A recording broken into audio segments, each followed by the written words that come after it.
Morning. Great to be with y'all. Good to have you here. You talk a lot about snowflakes out there and the importance of the U.S. military bringing freedom around the world. There's a retired U.S. Army general, Sean McFarland, who says there's basically a crisis within the military that worries him, not just about the military, but about the future of America. Listen to this. I just heard a statistic recently that about 80% of American kids consider themselves as just plain old Americans before they enter high school, and about 2/3 of them, about halfway through college, become hyphenated Americans. We remove those hyphens in the Army, in the military. You're a soldier. Next question. We all wear the same patch on our right shoulder, the American flag. Is it getting harder in the U.S. military to assimilate everybody and get everybody on the same playing for the same team? Yeah, it is. Identity politics is a cancer. How do you react to that? Well, I would agree with it. Luckily in the SEAL teams, for instance, I don't think I saw that as much. I think there's a very close-knit community there, no matter what your ethnicity or background.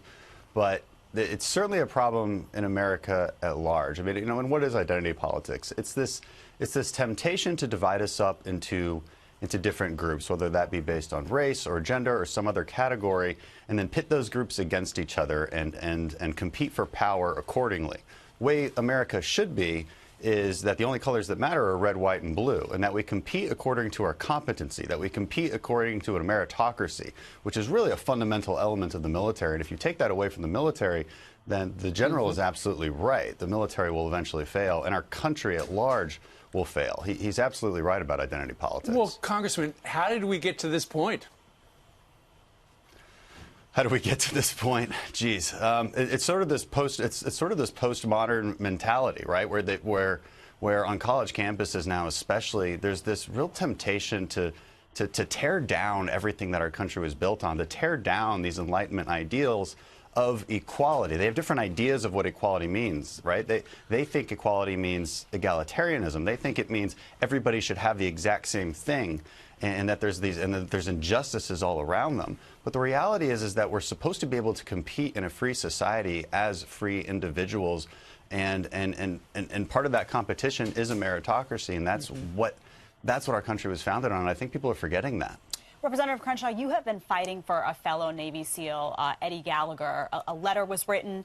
It states Chief Gallagher is a decorated war fighter who, like all service members, is entitled to the presumption of innocence while awaiting court-martial. We respectfully request that you review the Navy policies governing pretrial confinement for Chief Gallagher. What is this fight about for you? Why is it so passionate for you? Well, it's about the understanding that in this country, people are innocent until proven guilty, and they should be treated as such. So the issues surrounding the Gallagher case are that, for one thing, the way he was arrested was really problematic. He was arrested while he was undergoing medical treatment, but they also raided his home, where they knew he was not present at. They raided his home. They took his kids outside. It was really unnecessary. Then they put him in solitary confinement. He hasn't had full access to the food he wants, the medical treatment he wants, full access to his legal counsel or his family, and he's being put in solitary confinement along with guilty criminals. This just doesn't seem like the proper way to treat somebody who's served our country for so long. We're not adjudicating whether he's innocent or guilty. Okay, we don't know. But what we do know is that in this country we are innocent until proven guilty. Let's let him have his day in court. Let's have an expedited process. Right now he's been in solitary confinement for almost 7 months. Wow. That's just not the way we treat people. He's being held in the brig in Miramar in California. Tell us about the government case against him. What is it alleged that he did? Well, they're alleging that during a deployment in Iraq, that he murdered an ISIS fighter who was in their custody. Now, there's various disputes between various witnesses who were there. Again, I don't know. That's not what we're adjudicating here. That we will leave that up to the jury to decide that. But again, what we do know is that his treatment from the time he was accused up until the actual court-martial should be a lot better than it is right now. Yeah. What do you think about an enemy combatant? This was an enemy combatant, right? the ISIS fighter.